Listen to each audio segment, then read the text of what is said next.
Whose car is this? There's no way you own a Lamborghini Urus. It's mine, officer. My license and registration are right there. That doesn't prove anything. Yeah. How'd you get a car like this? I purchased it legally. Step out. I'm searching the vehicle. You have probable cause? Either you let me search it right now or you're going in cuffs. What you just heard wasn't a routine traffic stop. It was an officer asserting authority, without legal cause, escalating a situation based purely on assumption. The driver had already provided identification, yet the officer pushed forward with a search and threatened arrest without probable cause. In that moment, the officer made a catastrophic mistake, one that would not disappear once the cameras stopped recording. What followed wasn't just embarrassment, but formal complaints, internal review, legal exposure, and consequences that would reach far beyond a single stop. The driver was Chief Daniel Reynolds, 52 years old, a 27-year veteran of the department. He had been sworn in that very morning as the city's new police chief, appointed after months of public pressure over racial profiling complaints within that precinct. Reynolds previously served as Deputy Chief of Operation and led internal affairs for 6 years, where he implemented stricter stop and search oversight policies. He holds a master's degree in criminal justice administration, graduated top of his academy class, and earned multiple commendations for misconduct reform. In his prior command, citizen complaints dropped by 30% over 4 years under his supervision. He was brought in with a clear mandate: break the pattern of racial bias inside that precinct, restore constitutional policing standards, and rebuild public trust in a community. The officer initiating the stop was Officer Mark Caldwell, 34 years old, assigned to the department's 8th precinct. He had been on the force for 9 years, the last 5 spent on patrol in that same district. Internal records showed Caldwell had accumulated 11 citizen complaints, 8 of them related to unlawful stops or excessive questioning during vehicle searches. None resulted in suspension. 2 were classified as unfounded, 3 as insufficient evidence, and the remaining were resolved through informal counseling. No disciplinary notation remained on his public record. Supervisors had repeatedly cleared him for within policy conduct, despite data showing that over 70% of his discretionary vehicle stops involved black drivers in a district where black residents made up less than half the population. Each review concluded there was no sustained misconduct. The pattern was documented, the consequences never were. The stop occurred on Westbrook Avenue, 2 blocks from the 8th Precinct station, in a commercial parking lot shared by a pharmacy and a bank branch. Late afternoon traffic was moderate. The Lamborghini Urus was traveling within the speed limit when Officer Mark Caldwell activated his emergency lights. No prior call for service had been logged in the area. No BOLO alert had been issued for a stolen vehicle matching the description. The Urus signaled and pulled smoothly into an open parking space near the sidewalk. The engine shut off. Both of the driver's hands were visible on the steering wheel. Officer Caldwell exited his patrol vehicle quickly, closing the door with force. His body camera captured him adjusting his belt before approaching the driver's side window. His right hand rested near his holster as he leaned slightly toward the glass. "Whose car is this?" Caldwell asked immediately. "It's mine, officer," the driver responded calmly. "My license and registration are right there." Caldwell did not ask for proof of insurance or state the reason for the stop. Instead, he scanned the interior of the vehicle, then looked back at the driver. "There's no way you own a Lamborghini Urus," he said. The statement was not tied to any traffic violation. It was an assumption. The assumption was based on who was behind the wheel: a black man in his 50s, dressed in a tailored suit, seated in a $300,000 vehicle. The driver reached slowly toward the glove compartment after verbally stating his movement. He retrieved his license and registration and handed them over without resistance. "That doesn't prove anything," Caldwell said. "How'd you get a car like this?" "I purchased it legally," the driver replied. Caldwell stepped back half a pace, then forward again. His posture tightened. He shifted his weight and placed his hand more firmly on his duty belt. "Step out. I'm searching the vehicle." "Do you have probable cause?" the driver asked. Caldwell did not cite a violation. He did not articulate suspicion tied to observable facts.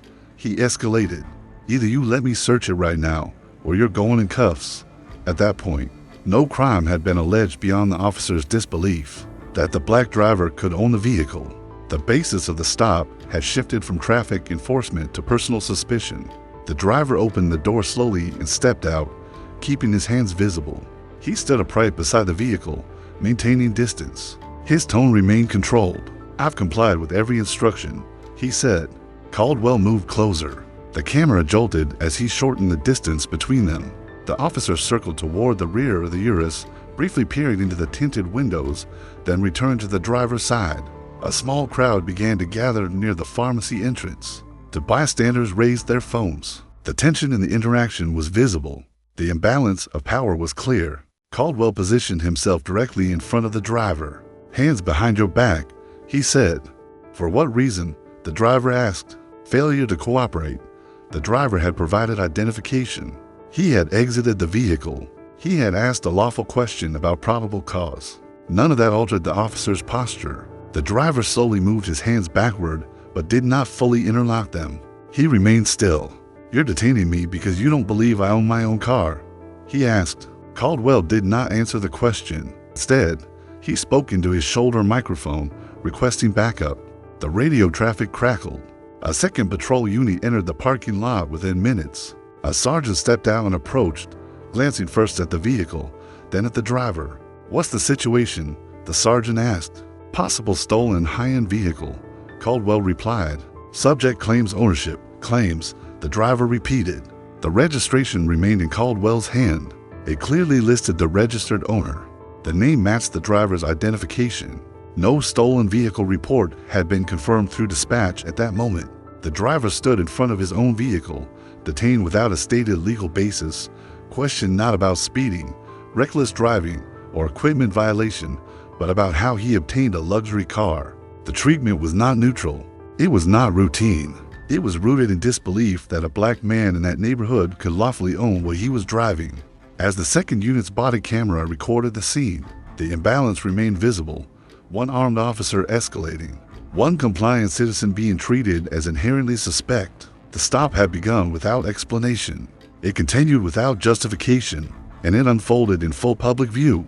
Officer Caldwell tightened the second cuff and positioned Chief Reynolds, facing the hood of the Lamborghini Urus. The metal clicked into place. The chief did not resist. His registration and driver's license were still in Caldwell's left hand. "I have complied with every instruction," Reynolds said evenly. "You have my identification. You have the vehicle registration. On what legal grounds am I being detained?" Caldwell did not answer the question directly. "You're acting suspicious," he said. "We're going to sort this out." There had been no traffic violations stated, no stolen vehicle confirmation, no report of criminal activity. The only consistent factor was that a black man was standing beside a high-end vehicle, and an officer had decided that ownership was implausible. A man near the bank entrance stepped forward, phone raised. "He showed you the paperwork," the witness said. "It's his name on it. What else do you need, sir?" "Back up," Caldwell snapped. "This doesn't concern you. It concerns all of us," the witness replied. "You're arresting him for owning his own car." Another voice joined in from behind the camera phones. "This is what you always do," a woman said loudly. "You stop black drivers and go fishing." "No reason. Just looking for something." Caldwell ignored the statement. He guided Reynolds a step closer to the patrol vehicle. The truth was now being spoken out loud, in public, by people who had watched the entire exchange. The stop was not about a traffic violation. It was about disbelief.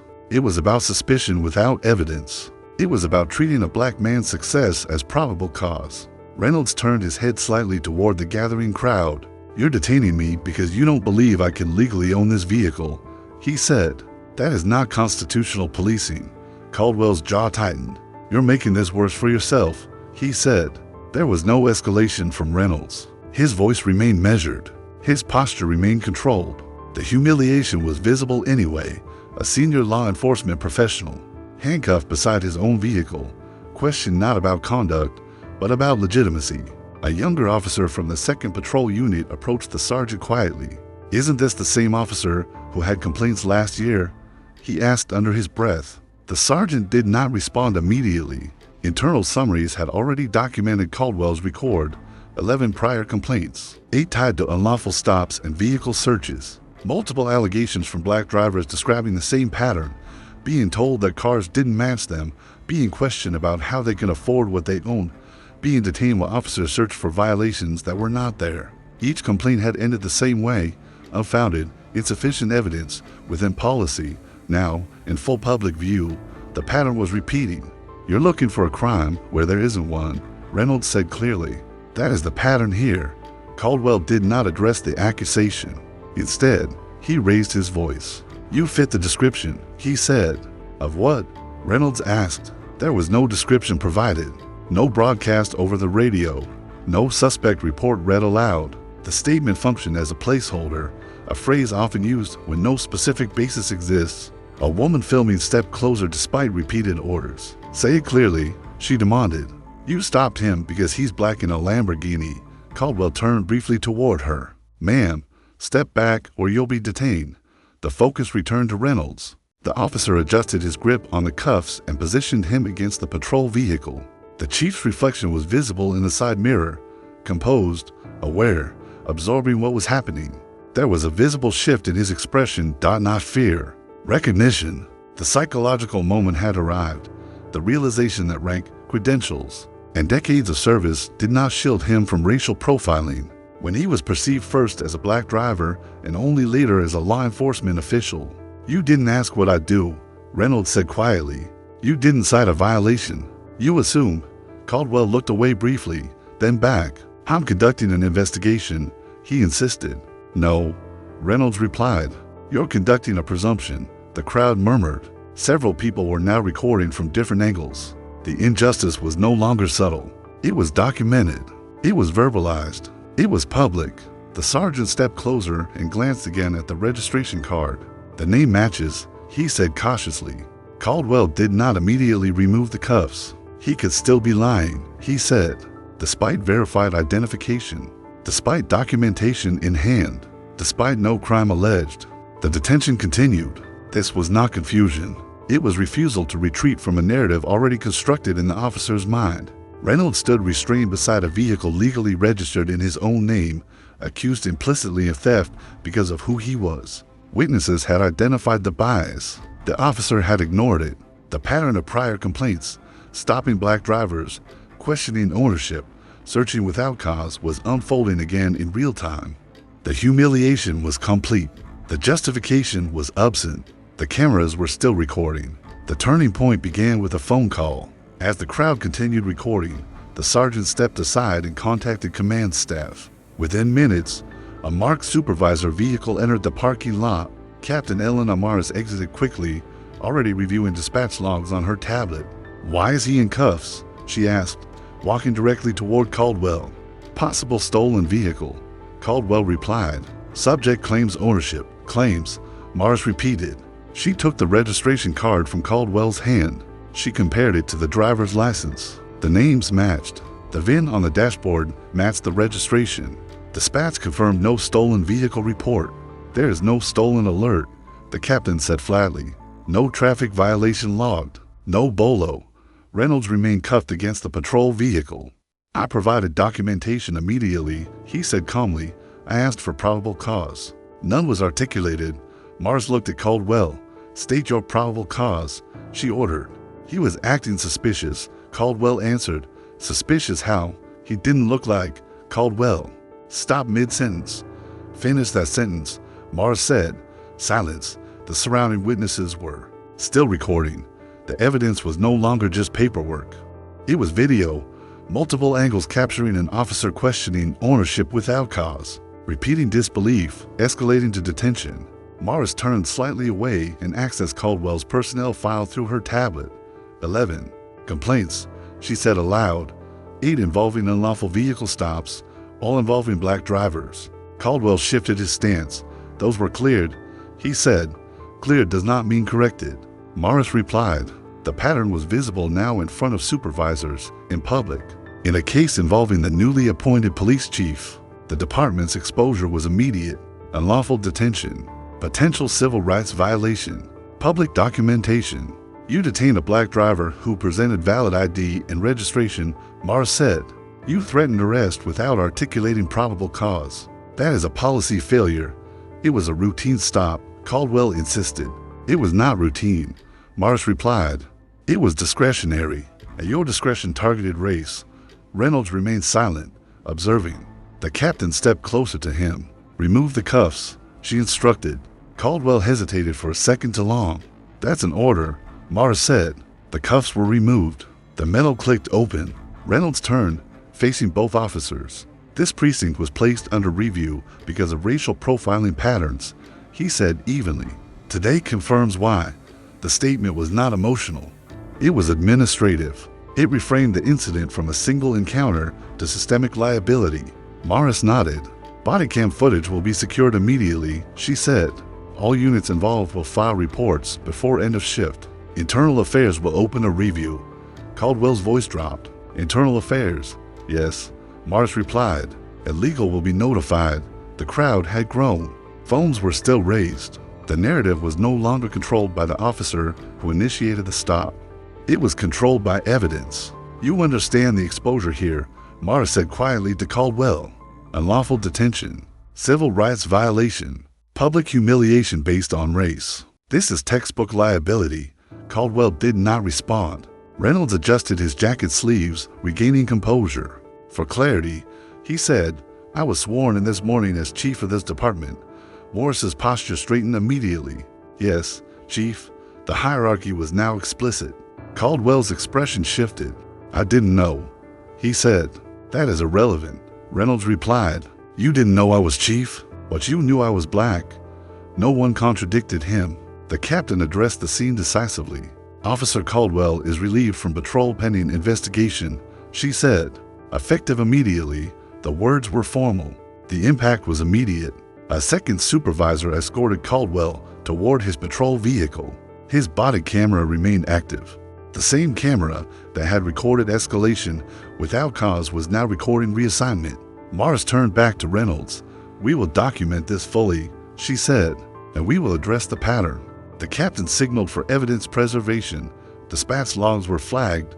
Body cam footage was tagged. Civilian recordings were requested for review. This was no longer about embarrassment.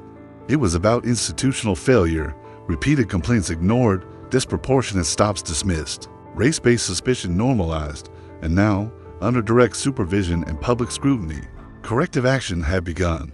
Within 48 hours, the footage was secured by Internal Affairs and forwarded to the city's Office of Professional Standards. Civil rights attorneys formally notified the department of potential constitutional violations, unlawful detention, threat of arrest without probable cause, and race-based profiling. The language was direct. The exposure was significant. The video showed an officer stopping a black driver without articulating a traffic violation, questioning ownership of a vehicle despite valid documentation, and escalating to handcuffs when the driver asked for probable cause. The justification was disbelief. The disbelief was tied to race. That was not interpretation. It was visible and audible on camera. During the internal review, analysts cross-referenced Officer Mark Caldwell's prior stops. Data revealed that over a 3-year period, 74% of his discretionary vehicle stops involved black drivers in a precinct where black residents made up 46% of the driving population. In 61% of those stops, no citation was issued. In 38% of those encounters, consent searches were requested. Only 3% resulted in discovery of contraband. The pattern was not incidental. It was measurable. An investigator summarized it plainly during a closed review session. The officer repeatedly initiated stops without documented probable cause and escalated based on subjective suspicion. The racial disparity is statistically significant. The department's legal counsel addressed command staff. "This is civil rights liability," counsel stated. The detention lacked articulated cause. The body cam captures statements indicating bias. A jury will see this. A formal notice of intent to sue was filed under federal civil rights statutes. The complaint alleged unlawful seizure and race-based discrimination. It referenced Caldwell's prior complaints, arguing the department failed to correct a known pattern of targeting black drivers and looking for crime where there wasn't one. During a city council oversight hearing, the footage was played publicly. "You're detaining me because you don't believe I own my own car," Chief Reynolds has said on camera. Councilmember Ortiz paused the video. "That statement speaks for itself," she said. This was not about traffic enforcement. It was about race. The city entered mediation before trial. The settlement totaled $185,000. Of that amount, $125,000 was designated for civil rights damages related to unlawful detention. $40,000 covered legal fees. $20,000 was allocated for mandatory bias training and independent auditing costs tied to the agreement. The settlement did not include an admission of guilt by the city. It did include mandatory corrective measures. As part of the resolution, Officer Caldwell was terminated. The disciplinary finding cited violation of constitutional policing standards, failure to articulate probable cause, and conduct demonstrating bias. His badge and service weapon were surrendered. His name was placed on the department's Brady disclosure list, permanently affecting future employability in law enforcement. In a final administrative interview, Caldwell defended his actions. "I was doing my job," he said. "You escalated without cause," the reviewing commander replied, "and you did so against a black driver whose only suspicion was the car he was driving." The termination was effective immediately. He lost his position, pension eligibility adjustments were reviewed, and his appeal rights were limited under the Civil Service Statute. The department itself did not escape scrutiny. The investigation concluded that supervisors had repeatedly dismissed earlier complaints as unfounded without pattern analysis. There had been no disparity tracking system in place. No early intervention trigger had been activated despite 11 complaints. That failure was documented as institutional negligence. Chief Reynolds addressed the department in a recorded briefing. "This was not an isolated mistake," he said. "It reflects the tolerance of bias that existed before this incident. That tolerance ends now." Reforms followed. All discretionary stops were subjected to mandatory written articulation requirements. Supervisors were required to review bodycam footage for every consent search involving no citation. A quarterly racial disparity report became public record. An external civilian review board was granted expanded subpoena authority. Additionally, officers were prohibited from requesting consent searches absent documented reasonable suspicion. Failure to comply triggered automatic review. During the press conference announcing the reforms, a reporter asked directly, "Was this about race?" Chief Reynolds answered without hesitation, "Yes." The stop escalated because the officer did not believe a black man could lawfully own that vehicle. The footage makes that clear. The acknowledgement was significant. It was not softened. The consequences were layered: financial settlement, termination, policy reform, public admission of bias, and external oversight. What began as a traffic stop became documented proof of racial profiling. What was dismissed in prior complaints became undeniable under scrutiny. The officer lost his job. The department faced legal liability, and a systemic pattern that had been quietly protected was forced into the open. This story is meant to generate awareness. It proves that racial profiling is not always loud, chaotic, or obvious at first. Sometimes it begins with a simple assumption about who looks like they belong in a certain car, in a certain neighborhood, at a certain level of success. It proves that unchecked bias inside institutions does not disappear on its own, and it proves that without accountability, patterns repeat. In 2025, Black Americans were nearly 3 times more likely to be killed by police than white Americans, and 77% of Black adults say they are treated less fairly by police than white people. So ask yourself, how many stops never make headlines? How many complaints get labeled unfounded and buried? How many people don't have cameras recording when it happens? And how different would this case have ended if the driver hadn't been the new police chief? Do you know any organizations that work to protect the rights of Black people in America? Legal support groups, community safety initiatives, or civil rights coalitions? Share them in the comments. Let's support those working for justice and safety for all. Leave your thoughts below. Reflect on what accountability really means. Conversations matter, especially when systems fail. Thank you for watching. See you in the next video.